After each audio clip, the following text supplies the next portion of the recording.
ঠাকুর বৈষ্ণব ভক্ত ও অন্যান্য ভক্তদের প্রতি বলিতেছেন, আমার ধর্ম ঠিক আর অপরের ধর্ম ভুল, এ মত ভালো না। ঈশ্বর এক বই দুই নাই। তাকে ভিন্ন ভিন্ন নাম দিয়ে ভিন্ন ভিন্ন লোকে ডাকে। কেউ বলে গড, কেউ বলে আল্লাহ, কেউ বলে কৃষ্ণ, কেউ বলে শিব, কেউ বলে ব্রহ্ম। যেমন পুকুরে জল আছে, এক ঘাটের লোক বলছে জল, আর এক ঘাটের লোক বলছে ওয়াটার, আর এক ঘাটের লোক বলছে পানি।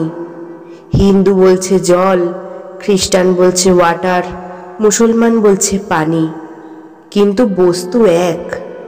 মত পথ এক একটি ধর্মের মত, এক একটি পথ ঈশ্বরের দিকে লয়ে যায়। যেমন নদী নানা দিক থেকে এসে সাগর সঙ্গমে মিলিত হয়। বেদ পুরাণ তন্ত্রে প্রতিপাদ্য একই সচ্চিদানন্দ।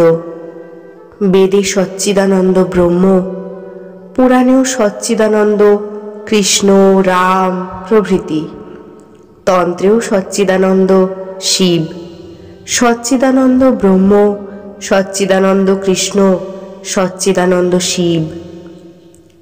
সকলে চুপ করিয়া আছেন। বৈষ্ণব ভক্ত বলছেন, মহাশয়, ঈশ্বরকে ভাববই বা কেন? ঠাকুর বলছেন, এ বোধ যদি থাকে তাহলে তো জীবন মুক্ত। কিন্তু সকলের এটি বিশ্বাস নাই, কেবল মুখে বলে ঈশ্বর আছেন, তাঁর ইচ্ছায় এ সমস্ত হচ্ছে। বিষয়ীরা শুনে রাখে, বিশ্বাস করে না। বিষয়ীর ঈশ্বর কেমন জানো? খুড়ি জেঠির কোদল শুনে ছেলেরা যেমন ঝগড়া করতে করতে বলে, আমার ঈশ্বর আছেন। সবাই কি তাকে ধরতে পারে? তিনি ভালো লোক করেছেন, মন্দ লোক করেছেন, ভক্ত করেছেন, অভক্ত করেছেন, বিশ্বাসী করেছেন, অবিশ্বাসী করেছেন।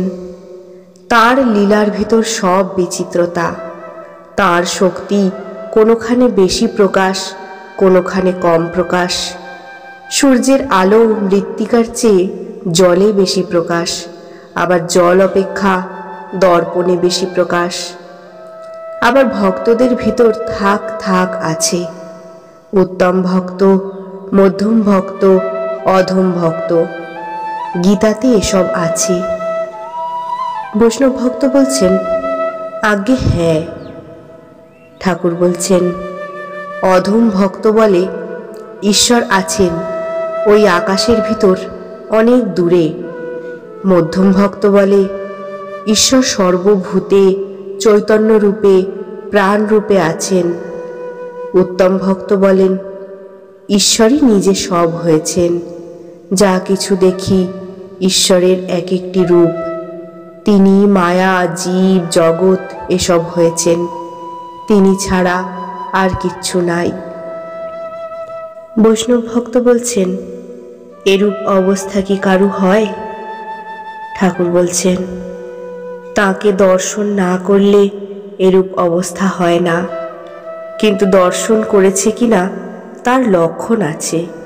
কখনো সে উন্মাদবৎ, হাসে কাঁদে নাচে গায়, কখনো বা বালকবৎ, 5 বৎসরের বালকের অবস্থা। সরল উদার, অহংকার নাই, কোনো জিনিসে আসক্তি নাই, কোনো গুণের বশ নয়, সদা আনন্দময়। কখনো পিশাচবৎ, সূচি অসুচি ভেদ বুদ্ধি থাকে না, আচার অনাচার এক হয়ে যায়।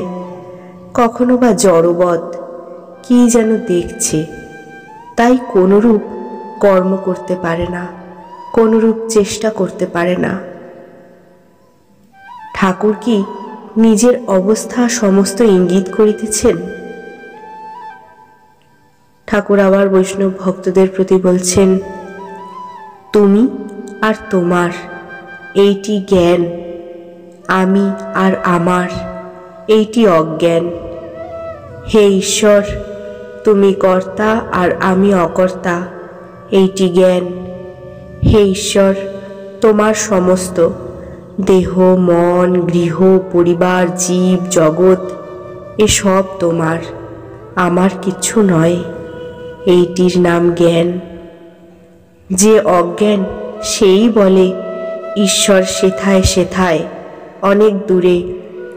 যে জ্ঞানী সে জানে ঈশ্বর হেথায় হেথায় অতি নিকটে, হৃদয় মধ্যে অন্তর্যামী রূপে, আবার নিজে এক একটি রূপ ধরে রয়েছেন।